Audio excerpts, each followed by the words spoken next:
bom dia, boa tarde, boa noite. Estamos aqui em mais um episódio da AF, em parceria e patrocínio da Escobar Engenharia. Hoje ao meu lado o engenheiro Celso Escobar. Boa tarde, bom dia, boa noite, repetindo você dessa vez. Tá descontraído hoje. Hoje as nossas convidadas, Gabriela Pacheco e Alexia Brandi, da Harmonize Construtora. Um prazer ter vocês aqui hoje. Prazer, Thaís. Prazer, Celso. A gente está bem feliz pelo convite. Obrigada. O prazer é nosso. A gente está muito feliz de estar aqui hoje. Então, vamos do início, de praxe. Conte a história de vocês para nós, como chegou na construção civil, execução de obra de alto padrão. Eu sou de Foz. Nasci aqui em Foz e comecei... sempre morei com os meus pais. Sou filha única, não tenho irmãos. E estudei aqui também em Foz. Na época eu morava na Vila C. Morei 14 anos na Vila C, depois fui para Vila A. E de lá fiz cursinho na minha adolescência, inglês. Fui professora de inglês, comecei a trabalhar com 17 anos. E fui professora de inglês dos 6 anos, ao total. Depois que eu entrei na faculdade, eu escolhi a engenharia. Na verdade, um dia antes de iniciar a faculdade, eu fiz a matrícula para engenharia, que eu estava em dúvida entre a engenharia e a arquitetura. Mas não sei, alguma coisa dentro do meu coração batia por engenharia. Não sabia ainda o quanto que eu ia gostar, o quanto que eu ia investir a minha vida na engenharia. E comecei a faculdade na engenharia. E foi assim que eu conheci a Alexia.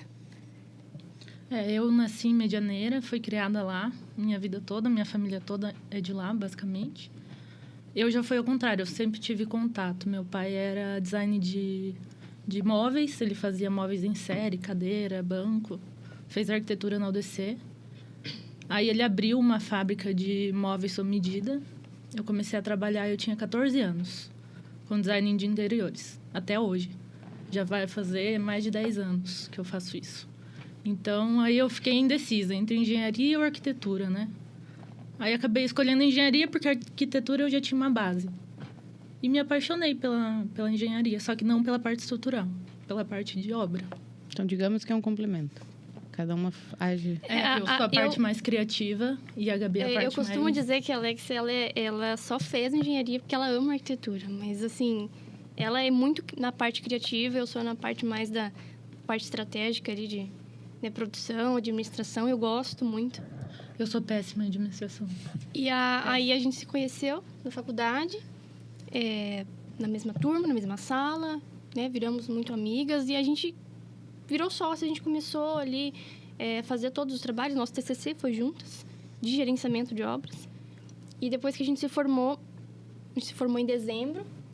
E em março, eu olhei para ela olhou para mim e falou, vamos encarar esse mundo, né, do empreendedorismo.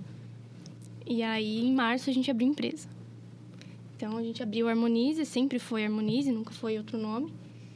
E aí, a gente começou a nossa trajetória de engenheiras, né, de construir. Porém, né, obviamente, a gente não tinha aquele conhecimento, né, aquela experiência, né? A gente não, o meu estágio na faculdade, ele foi muito simples, né? Tinha um amigo do meu pai que construía, ele estava construindo um prédio de 6, 7 pavimentos na época, né? E aí, eu fui na etapa de acabamento. Então, o meu estágio inteiro foi, acabamento. Daí, eu ia todos os dias e o acabamento ali é uma etapa mais demorada da obra, né? Você vê, não está avançando muita coisa, então... não consegui ver muito ali do início da obra, né? Fundação. Então, assim, a gente teve pouco contato, na verdade. O meu estágio, eu fiz um estágio muito legal, só que foi no Blue Park. Então, foi com piscina e toboágua. Então, eu não vi essa questão de construir casa. Então, a gente tinha pouca experiência, não tinha... Na minha família, eu tenho um tio, que é engenheiro, irmão do meu pai. Só que lá em Medianeira, enfim, não tinha muito contato, assim, troca dessa área. E a gente não tinha muito para onde correr, assim, sabe? Era tudo internet, era curso, só que nunca é...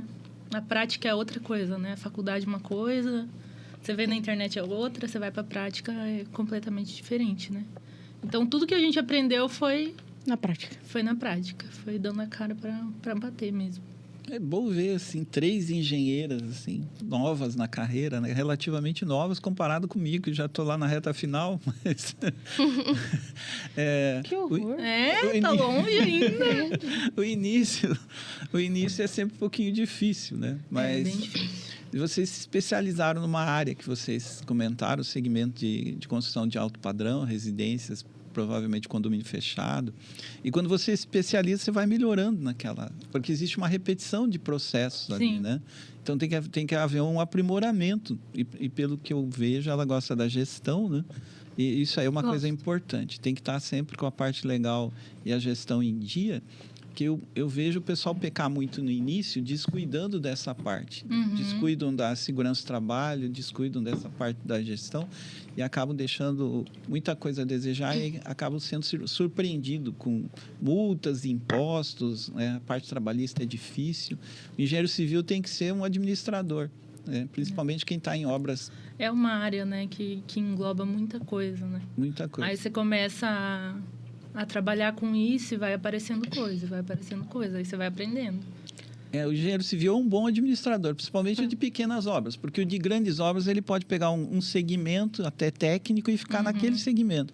Agora, quem pega uma obra do início ao fim, vai lidar com vários setores. Engloba várias coisas. Né? Eu já vi algumas execuções dela, algumas obras, é bem, não sei, as mulheres têm um toque, sabe? Mas toque feminino. Né? O acabamento tem que sair caprichado. Eu já vi. E a gente, no início, a gente não tinha muita noção do que era ser uma empresa, do que era ser uma construtora. Então, a gente tinha muito desejo, tinha né? uma ideia de onde a gente estava se metendo, assim. A gente sabia que a gente queria fazer e que a gente ia dar um jeito de fazer. Mas como fazia, a gente aprendeu... A gente tinha muito desejo, a gente via referências aqui na cidade e outros lugares também, do país inteiro. A gente via referências de obras de alto padrão, aquelas casas à venda, sabe? Aqueles vídeos que a gente vê no YouTube do mobiliário vendendo aquela casa pronta, maravilhosa. E a gente pensou assim, por que a gente não pode ser uma dessas construtoras? Por que não investir num conhecimento alto padrão? Então, assim, para nós foi um desafio a gente aprender tudo que a gente aprendeu hoje. Eu e a Alex, a gente sempre foi sozinha. Então, a gente não teve um mentor, não teve um engenheiro que ficou ali o tempo todo ensinando e mostrando. A gente foi com a gente mesmo. Então, a gente pegou as nossas primeiras obras em condomínio já. Então, a gente sempre pegou obra em condomínio. Obras mais 150 ou 200 metros, né? Foram nossas primeiras obras. E assim foi, né? A gente foi... Eu já vi muitos engenheiros começar e ir nesse segmento de vocês e ter uma dificuldade enorme, porque chega no final da obra, parece que ela não termina. E aí o que acontece é muita modificação. Então, eu vejo nessa etapa final, né, o cliente mudando bastante, e daí existe sempre aquela discussão e não se consegue cobrar essas mudanças. Para não perder o cliente, você começa a absorver custos nessas modificações. Então, eu vi empresas começarem e acabarem no vermelho nesse início. Eu acho que o mais difícil aí nesse tipo de obra é você conscientizar o cliente que ele pode mudar, mas você tem que colocar isso numa ata, tem que formalizar, tem que estar com o jurídico ali, porque depois chegar a conta, e no final da obra ele já não tem mais dinheiro, já gastou com experiência tudo. própria. A gente passou Você definiu o que tudo que a gente passou. A empresa tem 5 anos, por aí. Como é que é o início para hoje nessa questão? O início, nós achávamos que era uma realidade. A gente achava que era simples, que era fácil, que era tudo certo. A gente pegava ali uma mão de obra mais informal, que dizia ser confiável, né? Mas não é a mesma coisa do que você estar ali, você ter o conhecimento para gerir uma obra. A gente pegava um contrato genérico, né? Genérico para cada Desculpa obra. falar, Thaís, à tua frente. Nosso primeiro contrato foi da internet.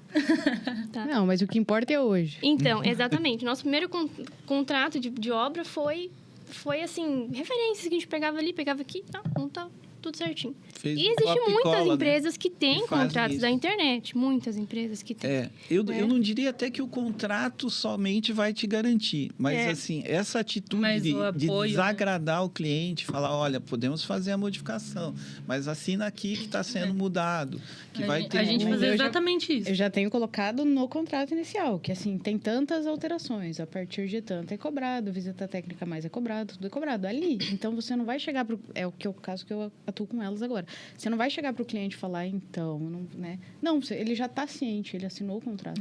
Não, mas você tem que chegar e falar assim, não precisa negociar preço, mas se você chegar e falar assim, ó, aqui tem uma alteração, assine que foi tirado essa parede e avançada ela 1 metro para lá, daí o cara tá ciente. E é uma coisa que não é nem só valor, né, Celso? É prazo também, né? Às vezes a gente acha, vou alterar aqui essa parede e tá tudo certo, não vai alterar.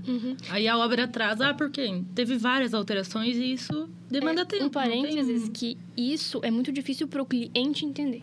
Porque, assim, o leigo, né, o cliente que está construindo uma casa, ele é acostumado com o tipo de contratação, com o tipo de mão de obra que ele vê ao redor da vida dele. Ele vê as pessoas contratando mão de obra informal. Porque o consultor é muito caro, porque não compensa. Então, ele percebe e ele dá de cara com uma construtora como nós estamos hoje. É difícil para ele. Ele fala assim, nossa, mas eu preciso assinar isso só para eu alterar um negocinho aqui? Então, assim, a cultura do brasileiro, de quem vai construir, a gente ainda precisa fazer um trabalho ali de conscientização. Exatamente, conscientizar ele desde o começo. Mas indo da Harmonize do passado para hoje, eu acho que é mão de obra própria, CLT, jurídico, acompanhamento, manual de entrega de obra, contrato. Quem é esse jurídico? Uma tal de Thaís Escobar, não sei se você já... Ela é maravilhosa. Se você tomar esses cuidados, né, quem está empreendendo, tem muito menos chance de dar errado, de quebrar. Muito. Porque a gente vê os alunos, né, eu dou aula há muito tempo, o pessoal fala assim, não quero desagradar, e deixa tudo para acertar no final. E aí ele vai tomar prejuízo. E o cliente sai insatisfeito ainda, porque atrasou muito a obra, porque não sei o quê. Então, tem que, desde o começo, mostrando claro, isso tem custo, isso vai gerar atraso, você quer fazer. Porque, às vezes, ele quer uma mudança, mas nem sabe que aquilo vai custar tal valor, né?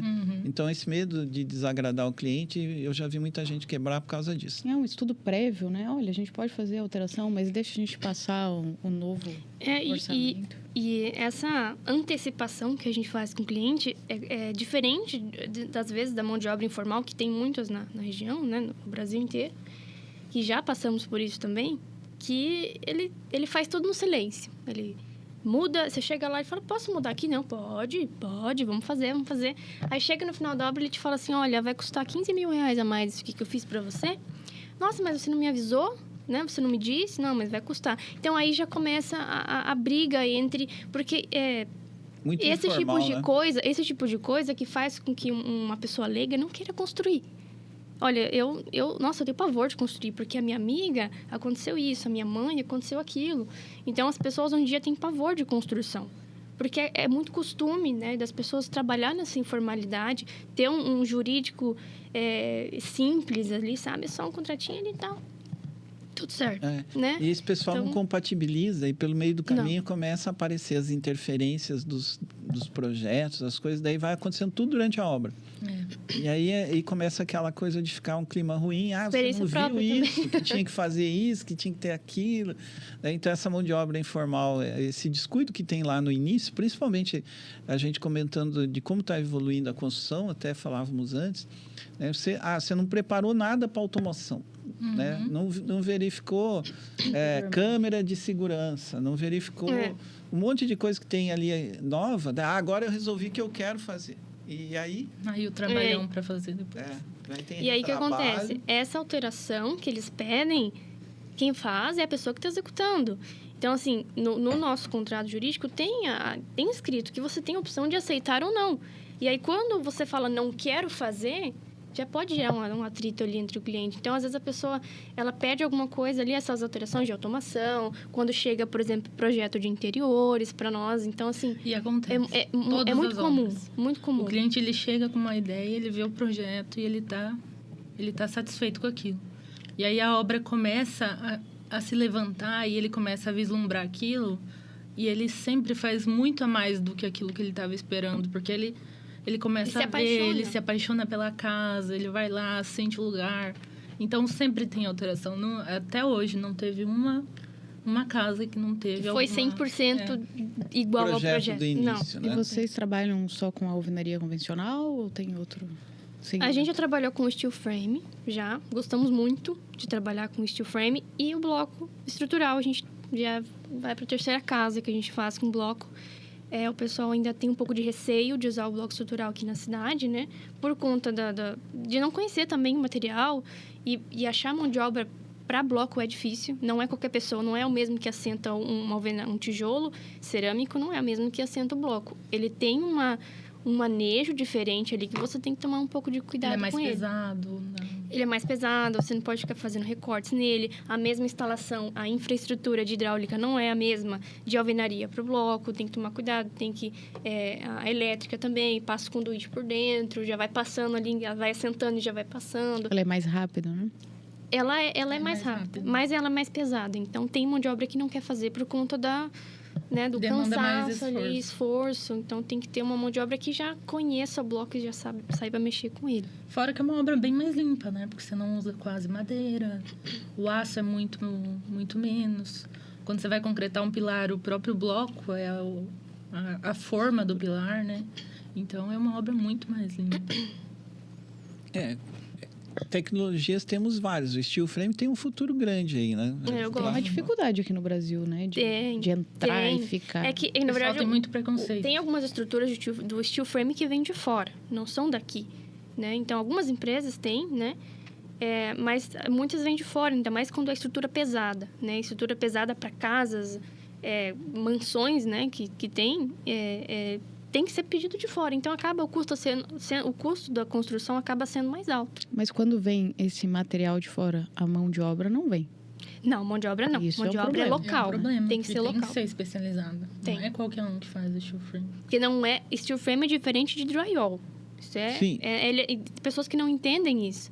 Ele é diferente. Mão de obra é diferente. Não é a mesma pessoa que vai fazer uma divisória aqui vai trabalhar com uma casa de drywall. Perdão, de steel frame. Então, tem essa... Essas tecnologias vão entrar forte ainda à medida que a mão de obra vai encarecendo. Ela é muito rápida, né? Você faz lá um piso mais grosso, vira um radier, vai como umas pistolas de fincar pino, rapidinho você tá com os quadros montados. Em uma semana, na verdade 2 semanas, quando a gente fez... A gente fez 3 apartamentos. 3 apartamentos para alugar, né? E em cima de uma laje. Porque ele tava pensando, será que eu faço alvenaria? A gente falou, olha... O steel frame é uma boa, né? Uma estrutura leve, uma construção leve. A gente não, né? Tinha todo... A laje era muito grande, o vão era muito grande. Era um vão muito largo, né? Tinha 8 metros de vão. Não é arriscado colocar a alvenaria aqui. A gente, né? Fazer essa estrutura de alvenaria. Então, partimos para o steel frame. E aí fizemos 3 apartamentos ali. Então, assim, Deu o quê? 1 mês e meio de obra, né? Muito rápido. É muito rápido. 2 semanas já estava com as paredes levantadas já. É muito rápido. E é legal, é muito legal. Parafuso alta-tarrachante ali, né? Bem facinho de montar. E depois que fica pronto, ninguém nem sonha que é, né? Não tem E nessas etapas finaleiras ali, de colocar... Imagino que a cobertura também é a telha emborrachada, o revestimento. Tem. Você pode colocar a shingle. No nosso caso ali, a gente fez a sanduíche mesmo, né? Então, dá pra gente colocar a sanduíche. Mas tem a shingle, dá pra você trabalhar com bastante telhamento ali, que é bem bacana. Tem... Nossa. Eu acho sensacional ver, assim, mulheres novas, né, tipo, na execução. Então, essa Muito área aí tem muito para crescer do steel frame, porque é da maneira que eu imagino o nosso sistema, que a nossa cultura ainda assimilou e não largou, está abraçado ainda, ele está meio condenado. O negócio de ficar levantando tijolo, fazendo chapisco, embolso, reboco, massa fina, é muito pintura. primitivo, né? Isso vem de lá de trás, e o desperdício de material. E quanta mão de obra vai para fazer cada etapa dessa?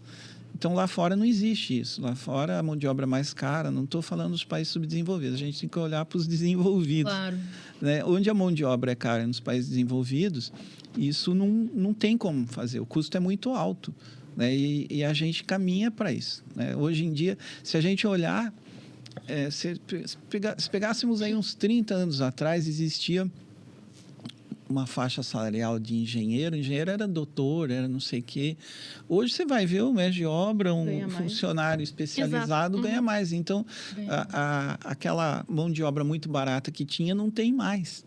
Né? E se você demorar meses a mais na obra por conta de levantar tijolo e fazer todo esse processo... E é muito mais difícil, né, hoje, de achar gente que trabalha na área. E a questão muito de mais valores? difícil. De prazo, ok. Bem mais rápido, né? Mas e valores? É muita diferença? É discrepante ou não? Fica elas por elas?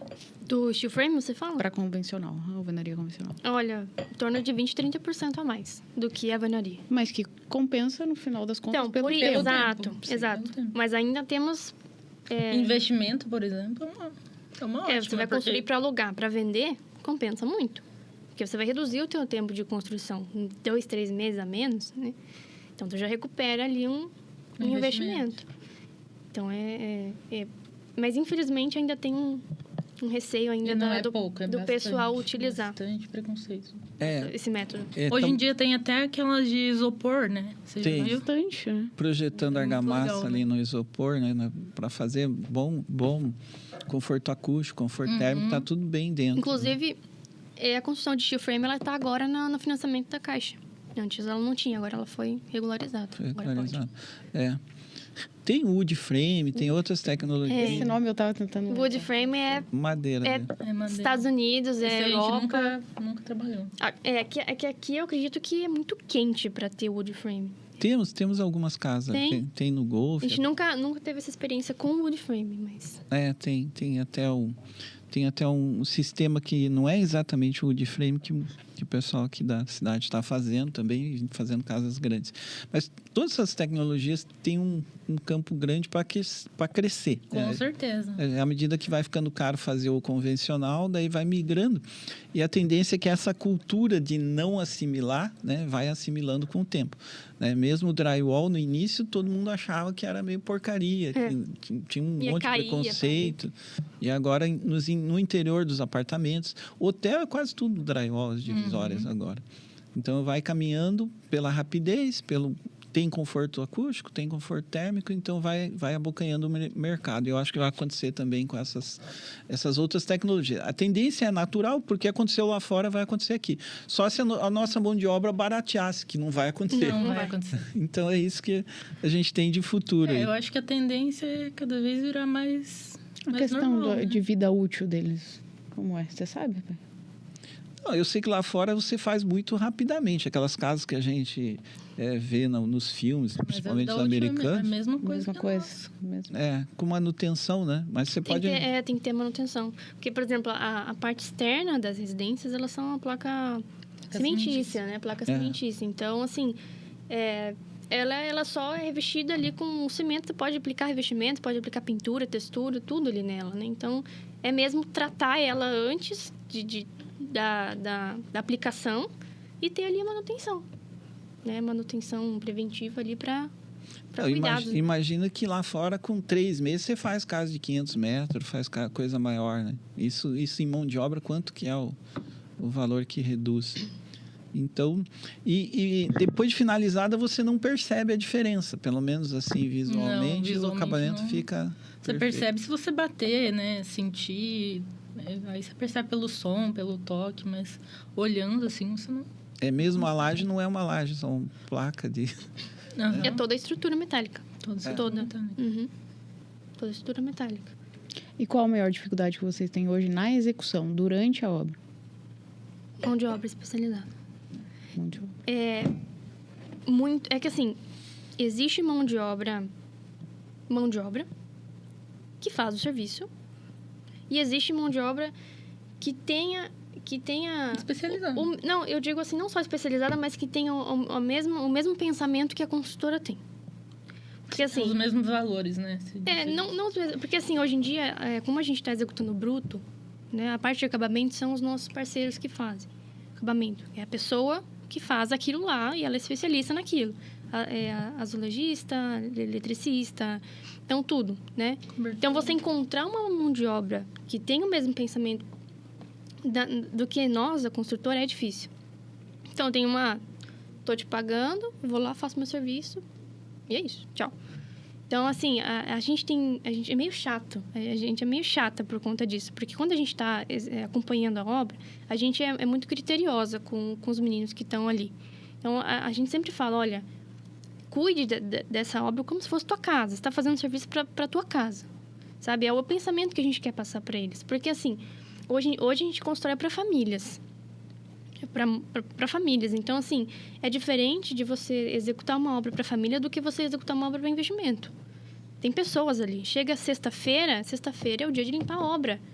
Sexta-feira é o dia... Tem terceirizado vai, termina o serviço, junta o teu lixinho e pronto. Arruma as tuas coisas, cuide da obra. Então, achar pessoas que não só fazem serviço, mas cuida da obra, cuida da limpeza, cuida do detalhe. Até funcionários mesmo. Né? Não, os nossos meninos, a gente pega muito no pé deles por conta disso. Então, assim, é uma casa, a pessoa tá investindo muito dinheiro ali. Talvez dinheiro que ela vai pagar em 40 anos, 50 anos.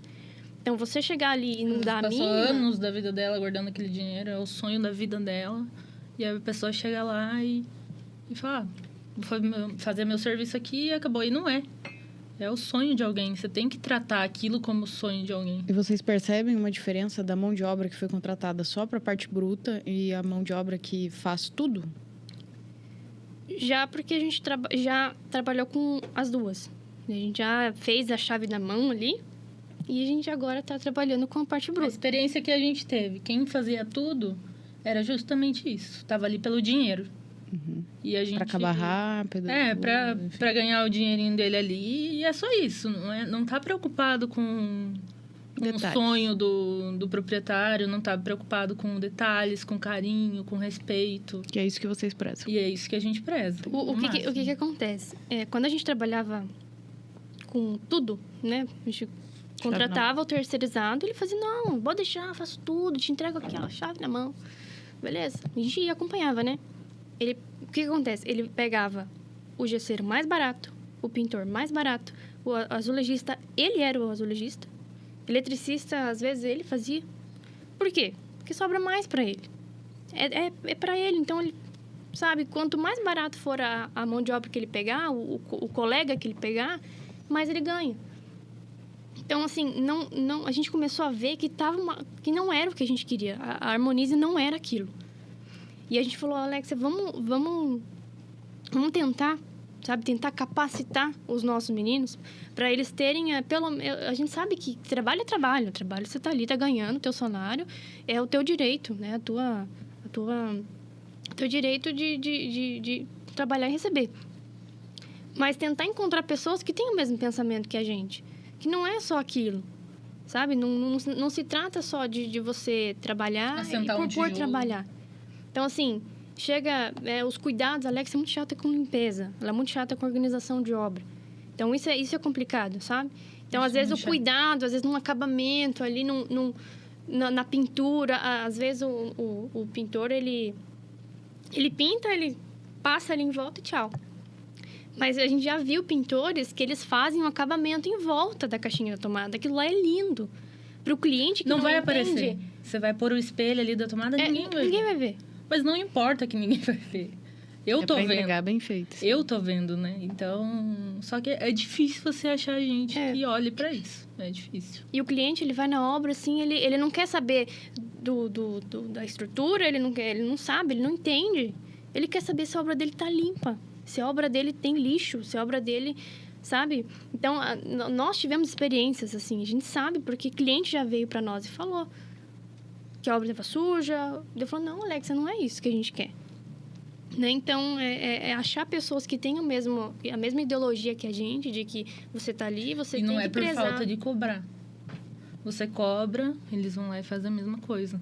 Aí, o que tem que ter? Tem que ter constância. A gente tem que ir todo dia lá e eu tenho que falar assim, ó, eu quero que você pegue essas coisas, jogue fora, arruma isso aqui, arruma as tuas ferramentas. Porque se você não pegar todo dia, não lembrar todo dia, não adianta. Você fala num ouvido e sai pelo outro. Esse é o diferencial do alto padrão, né? Que o alto padrão não necessariamente é a mansão. Não. O alto padrão é o alto padrão de qualidade. O que eu falo para os meninos é qual que é a diferença da Harmonize para uma mão de obra informal. Casa todo mundo faz. Mão de obra informal faz. Você vai aí e você acha a gente fazendo casa. Mas qual que é a diferença? A diferença é os detalhes. A diferença é que se ele está pagando uma construtora, se o cliente está pagando uma construtora, é porque ele quer ver detalhes, ele quer ver diferença. E é no carinho mesmo, é respeito, é saber que aquilo é o sonho de alguém. Então, esse que é o diferencial, porque erguer tijolo, muita gente ergue. Mas está no prumo, está alinhado, sabe? Então, E esse trabalho junto ao cliente, vocês acompanham ele para comprar o material de acabamento? A gente adora fazer isso. A gente adora acompanhar ele. Já tivemos casos de clientes que, às vezes, na correria, né? Foi lá, comprou sozinho e acabou se arrependendo. Porque, às vezes, o piso, ele veio um retificado, ele não gostou. A aparência dele não era igual ali na loja, é diferente. De você colocar uma iluminação ali, ela muda a cor do piso, né? Mas a gente gosta muito de acompanhar os clientes para escolherem os pisos. Tintas... Nós temos as paletas de tintas, a gente leva até o cliente para eles escolherem, a gente dá sugestões, essa tinta é legal, a gente manda imagens para eles. Então, assim, é uma experiência que aos poucos a gente quer trazer e melhorar. E é por isso que a gente está todos os dias estudando e vendo o que a gente consegue fazer para melhorar o nosso atendimento, melhorar a nossa mão de obra, melhorar a nossa fiscalização de obra, o nosso pós-obra também, que é uma coisa assim que por experiência nos atrapalhou muito. Então, por falta de mão de obra especializada mesmo, nos atrapalhou muito. E foi quando a gente também conheceu a Thaís, né? Foi uma forma ali bem inusitada, assim, que a gente não esperava, mas nosso pós-obra atrapalhou muito. Então, a gente quer fazer diferente, a gente quer trazer experiência, a gente quer trazer o conforto, a transparência para ele, porque, por exemplo, hoje a gente trabalha com o EVF, né? E tem muito cliente que chega para nós e fala... Chega uma casa, né? Estrondorosa. Explica o EVF para quem não sabe o que é. O EVF significa Estudo de Viabilidade Financeira. O EVF hoje ele faz parte do nosso projeto. Nós não terminamos um projeto enquanto o EVF não é feito. Porque do que adianta você terminar um projeto, tá pronto, e você vai lá, faz todo o estudo e vê que o teu investimento não era aquilo. Tu vai ter que pagar de novo para fazer o projeto, para alterar, né? o teu projeto. Ou você vai ter que procurar uma mão de obra informal, porque não tem dinheiro, né? Você vai ver ali que ficou muito mais caro do que o teu investimento. Então, hoje, o EVF, para nós, ele é 50-50. O projeto arquitetônico ele é tão importante quanto o estudo financeiro. Então, a nossa transparência não quer só dizer... honestidade. Honestidade é diferente. Transparência é você jogar as cartas na mesa com o cliente e falar assim, olha, você vai gastar... Mas não é só falar você vai gastar 800 mil nessa casa. Não, é 20 mil em fundação, 30 mil em esquadria, 15 mil em pintura, e assim vai. Sabe, a gente passa etapa por etapa com ele, fazendo o projeto, né? A gente faz o arquitetônico também. Então, pelo nosso histórico de obras, a gente consegue... fazer com que ele visualize e coloque ele pé no chão ali, olha, o meu investimento é 800 mil, 1 milhão. Então, vamos lá, item por item. Você tá vendo essa porta de 10 metros? Só essa porta é 20 mil. Tá vendo essa porta? Ah, nossa, não vai dar, vai ultrapassar o meu investimento. Vamos reduzir a porta. Vamos colocar uma esquadria, talvez, de uma linha Gold, vamos colocar uma Suprema. Beleza? Então, a gente vai trabalhando com essas partes de execução com o cliente, para ele poder enxergar. O importante não é o projeto dizer quanto você vai gastar. É o teu budget dizer qual que é o teu projeto, né? Isso é muito importante. É por isso que muita gente faz projeto e não executa. Porque o projeto é muito além do que aquilo que ela tem para poder investir. Ou ela tem o projeto está pronto, aí ela vai orçar com a construtora. Vai orçar com a Harmonize. A Harmonize fala, vai dar 800 mil, vamos supor, né? Ela fala, não vai dar, vou ter que fazer com fulaninho aqui, ó. Que cobra... que cobra 700, 500 reais o metro. Quando eu fiz o TCC, meu pai participou muito da engenharia civil, eu fui estudar sobre a alteração da legislação, de licitações, enfim, e eu estudei muito a questão de que nos Estados Unidos, Japão, China... você leva mais tempo no projeto do que na execução. E aí me lembrou isso. Não lembro que a gente batia muito, porque fazia o projeto não o executivo, ia ali o projeto inicial, eu já ia para execução, chegava lá, era aditivo contratual pra caramba, só que Isso aí era... um dos erros do passado para hoje também. A diferença é que o meu estudo era em obras públicas, né? Mas cabe exatamente... Não, cabe a mesma coisa. Você tem que perder mais tempo no planejamento do que na execução. Tanto que quando a gente fecha um contrato hoje, a gente pede 20 dias para começar a obra. Só para planejar. Só para sentar com a equipe, montar a equipe, reunião. É. Vai ser assim, assado, apresentar projeto. Esse diferencial que existe no planejamento, no início, na transparência, passar confiança para o cliente faz muita diferença. E a gente percebe que existem construtoras de casa de alto padrão com preços diferenciados, né? Cobram a mais por esse trabalho, que é o certo, né? Porque não é pegar qualquer consultora e falar, não, o preço do metro quadrado de obra ponta é X, mesmo que seja casa. Que é um erro cobrar por metro quadrado, né? É um erro cobrar por metro quadrado. Que cada arquitetônico é diferenciado. Às vezes, algum acabamento pode gerar um custo bem maior e você não pode deixar de olhar isso, porque um desperdício desse material caro, um erro ali, vai custar bastante. Mas tem algumas consultoras nesse segmento que cobram um pouco mais por esse atendimento, por esse planejamento e a coisa não dá errado no final. E se você tem um histórico de que faz casa de alto padrão e algumas casas como referência, já fica melhor para conseguir esse cliente e trabalhar de maneira diferenciada. Alguns desses clientes não se importam de pagar um pouco mais, mas querem tranquilidade, que não vai ter percalços ali. Como tem o contrário também, tem clientes que não querem pagar mais. Eles querem ter esse tratamento, mas não querem investir um pouco mais. Aí é o tipo de cliente que você tem que, infelizmente, repensar se é para você ou não. Porque Já aconteceu de vocês dispensarem um cliente que não valorizava esse serviço? Já aconteceu. No começo, naquele anseio de entrar no mercado, não. Hoje em dia, a gente analisa e fala assim, esse cliente é pra gente, esse cliente não é. É porque existe um erro, né, às vezes do cliente comparar uma construtora com uma mão de obra informal, que é normal acontecer. Mas às vezes a gente fala, né, para ele assim, olha, ele fala, mas eu vou pesquisar mais orçamentos, vou fazer, então, só faça com empresas padrão. Equivalentes, né? Empresas equivalentes, né? Muitas consultoras maravilhosas em Foz. Então, procure equivalentes. Porque com certeza você vai encontrar mais barato, com certeza você vai achar... Em qualquer área, né? Você vai achar, assim, pessoas que, meu Deus, né? Muito perigoso entrar nessa linha ali. Mas a gente sempre deixa avisado, né? Porque tem igual. A gente vai fazer um orçamento, eles falam, olha, mas eu consegui por tanto aqui com meu amigo, que constrói, tá tudo certo. Mas saiba a diferença. Saiba que segurança, responsabilidade técnica, pós-obra, pós-venda, documentação, tudo, o manual do proprietário, que é o que a gente tem hoje, é diferente. A experiência é diferente. Né? Então, às vezes eu até penso assim, que às vezes pode ser elas por elas, porque uma mão de obra informal, ele vai te cobrar mais barato, mas ela vai te fazer gastar mais. E a consultora cobra mais, mas ela vai te fazer gastar o que você realmente precisa gastar. Com o estudo e todo o acompanhamento que uma construtora tem. Então, tem que analisar bem. Nossa, interessante. E tá havendo uma cultura, acho que é cada vez mais por conta da judicialização dessa questão do pós-obra, né? Da obrigatoriedade da entrega dos documentos. A gente, particularmente, nós sabíamos a existência desses documentos na época, mas, né, como a gente estava ali iniciando a nossa trajetória, a gente... Não, tudo bem. Né, que tem muitas construtoras assim que pensam, né? É mesmo, tem que entregar, que legal.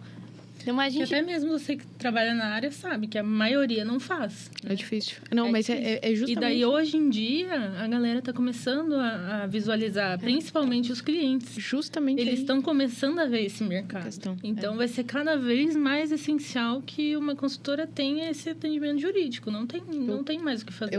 E até para esclarecer, a consultora tem vantagens nisso. Porque senão o cliente começa a pedir manutenção fora do prazo de garantia, e aí você acaba perdendo o cliente porque isso não foi esclarecido no início. Ele tem que saber que ele tem um prazo para reclamar de determinados materiais ou acabamentos. Claro. Né? Não adianta dali 3 anos vir falar que entupiu a calha ou que a pintura está com algum problema. Então, se está tudo claro desde o início, não vai haver atrito. né? E se isso não existe, o cliente acha que daqui 2, 3 anos ele pode chamar, porque a fechadura emperrou. Onde porque alguma acaba a coisa assim. sua responsabilidade, né? Ninguém sabe. E uma coisa que é uma frase que eu sempre uso, que é óbvio para você, não é óbvio para o outro. Então, às vezes, você como consultor acha, não, mas é óbvio que ele precisa limpar a calha. É óbvio que ele tem que fazer manutenção na caixa de gordura. Isso é óbvio.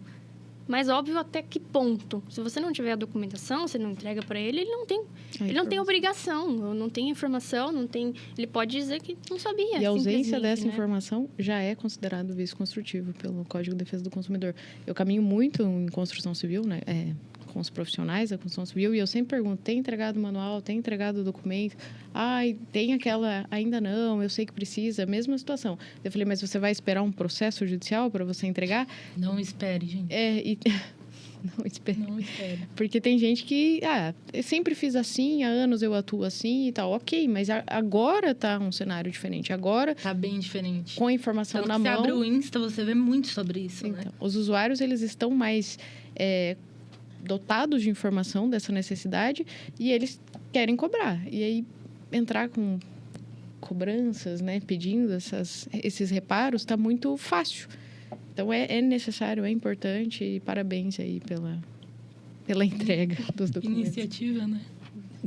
É verdade, mas é uma mudança cultural, né, dentro da construção. A gente vai reafirmando sempre isso, porque... à medida que vai aumentando o número de advogados e pessoal da área, né?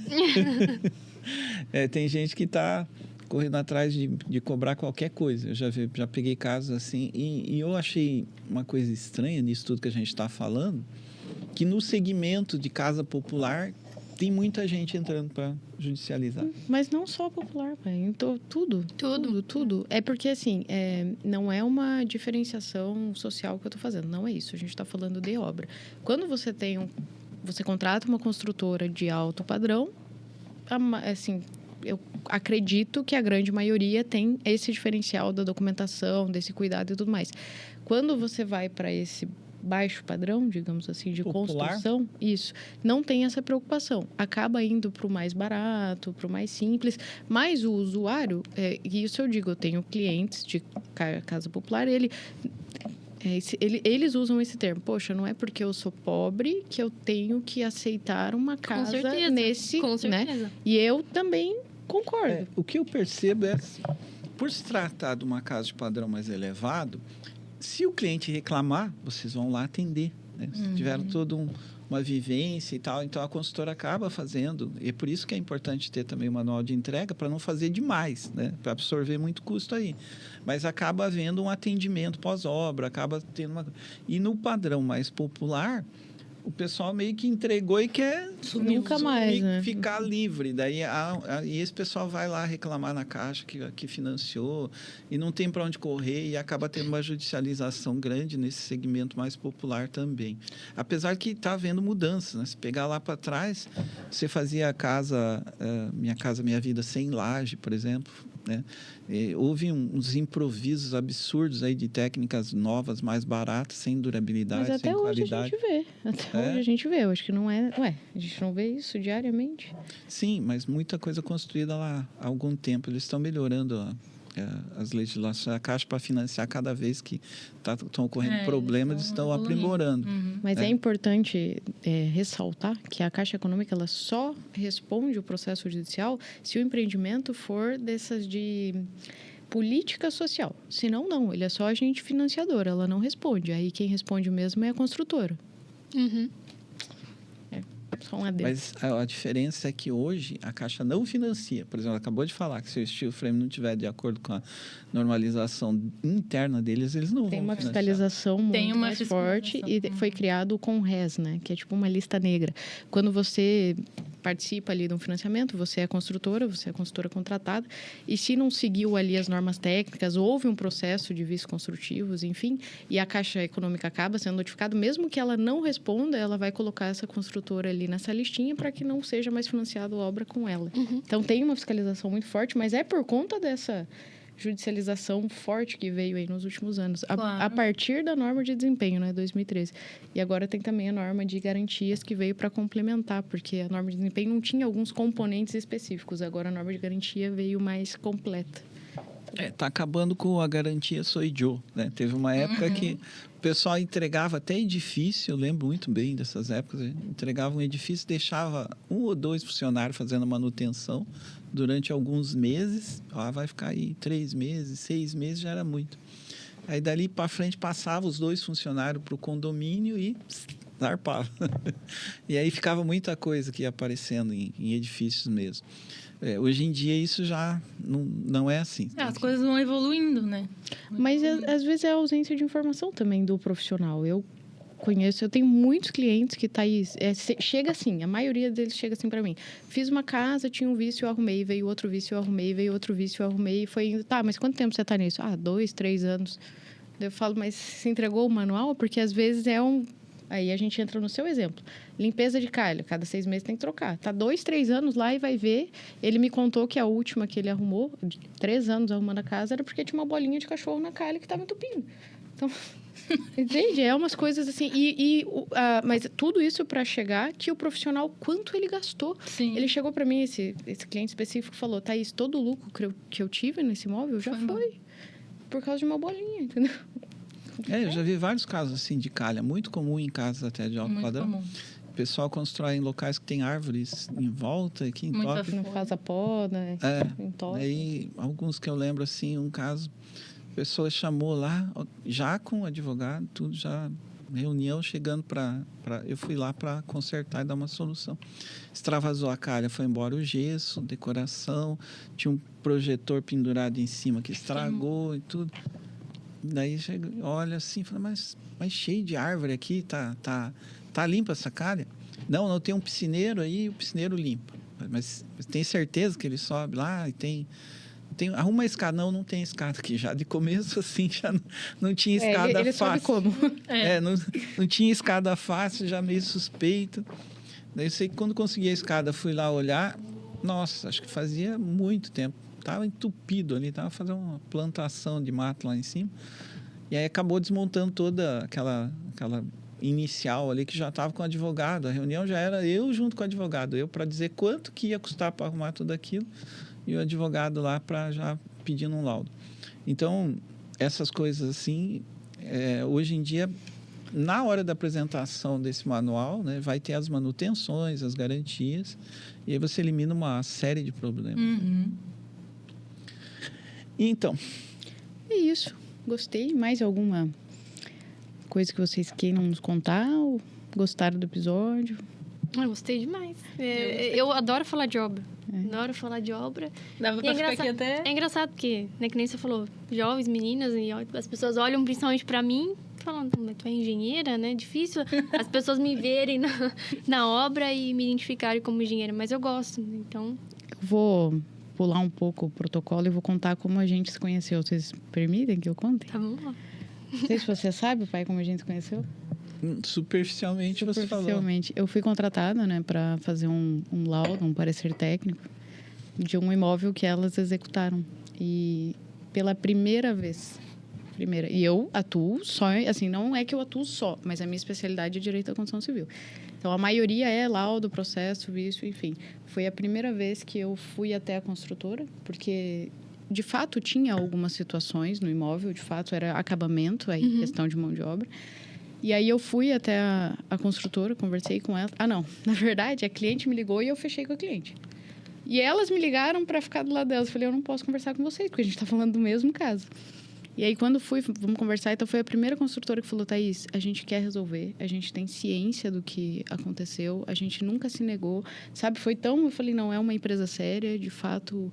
Falei, vocês, né, precisam resolver algumas coisas, toda a questão de documentação pós-obra, principalmente, foi quando hoje eu advogo. Estou no caminho elas, certo, né? daí. A gente aproveitou e falou, não, é a Thaís mesmo que a gente precisa. Então, a gente precisa dessa orientação mesmo, né? Se a gente tem ali os... Porque é o nosso maior diferencial, assim. É respeito com o cliente, é querer...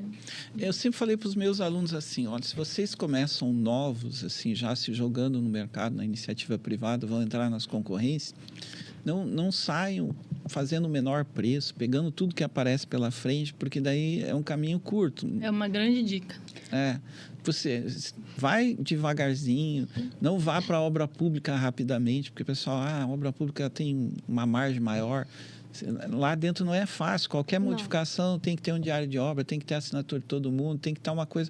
Não é fácil você dar um pulo e já ir lá e achar que a coisa é simples. Então, vá fazendo gradativamente, né? Vai tendo conhecimento, não queira subir muito rapidamente e abraçar tudo, pegar tudo com o menor preço que você pega. Você entra no mercado, mas sai do mercado rapidinho. Do mercado muito rápido. Né? E à medida que você vai fazendo da maneira certa... Você tem que ter paciência. Paciência Isso. e dar um passo de cada vez. Antes de eu pedir a dica para os jovens profissionais, para os colegas de trabalho de vocês, eu quero que vocês façam o pitch do convidado. Bom, nós somos a Harmonize. O nosso objetivo aqui como empresa é sempre o respeito ao cliente.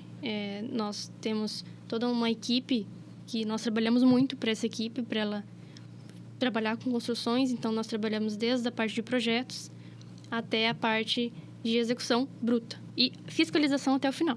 Fiscalização, independentemente se é terceirizado ou não, se o cliente que mandou ou não, a gente faz a fiscalização e acompanhamento até o final.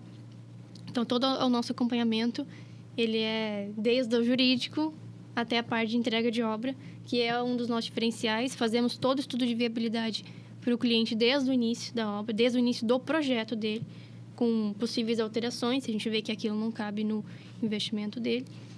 E estamos aqui para ser referência e ser diferente. Então, nós queremos ser diferentes e queremos trazer experiência e segurança para o cliente na hora de construir. A gente sabe que é um pavor. Todo mundo fala que é pavor construir. A gente quer deixar isso mais leve e mais tranquilo. E por isso que nosso objetivo não é ter 30, 40 obras, é ter poucas obras com a maior qualidade possível. Ótimo. Alexia, uma dica aí para a galera que está indo para a execução de obra. Uma dica, eu acho que investir em conhecimento, principalmente jurídico e execução mesmo, assim. Saber o que está acontecendo, saber cobrar, saber olhar, ver se está certo, porque custa caro. Custa caro, a ausência de conhecimento, a ausência de informação custa muito caro. E eu acho que é extremamente importante. Não, é que nem o Celso falou, não adianta você sair com o menor preço, querendo pegar todos os clientes do mundo, não vale a pena. Vale a pena você investir, ter paciência, dar um passo de cada vez e aí ir para o mercado. E como hoje é sexta-feira, Basque Distribuidora, representante da Providência, pai, apresentei aí nossas convidadas com cervejinha. Eu quero falar uma coisa antes, assim, até a ideia de trazer vocês, engenheiras novas aí, né, serve de exemplo. Eu já sou professor há muito tempo e eu vejo as alunas têm uma dificuldade grande de se colocar no mercado, né, tanto como um profissional, indo trabalhar como empregados ou entrando na iniciativa final. Muito poucas fazem o que vocês fazem, de se lançar de imediato, recém-formado. Então, e não desistir, né? É um exemplo... Desistir nunca é uma opção. Um exemplo para as alunas engenheiras recém-formadas, outras que ainda não acharam espaço no mercado, entrar nessa iniciativa, que não é tão fácil, mas insistir e dando seu passo uma vez de cada um atrás do outro. É um exemplo muito bonito de vocês. Obrigada. Sucesso aí para vocês. Tá? Obrigada. Apresentei elas aí, pai. É só vocês escolherem aqui. Esse aqui é o patrocinador, aí tem uma cerveja artesanal. Sucuripa. Pega a Pega a Sucuripa. Mussurana. Azulzinha? Eu quero a laranja. Então, fechou. Obrigado pelo episódio. Obrigada pelo convite. A gente que agradece. Foi muito, muito legal. Muito legal. A gente gostou muito. Satisfação tê-los aqui. Esperamos numa outra oportunidade. Ficamos por aqui e aguardamos vocês no próximo episódio.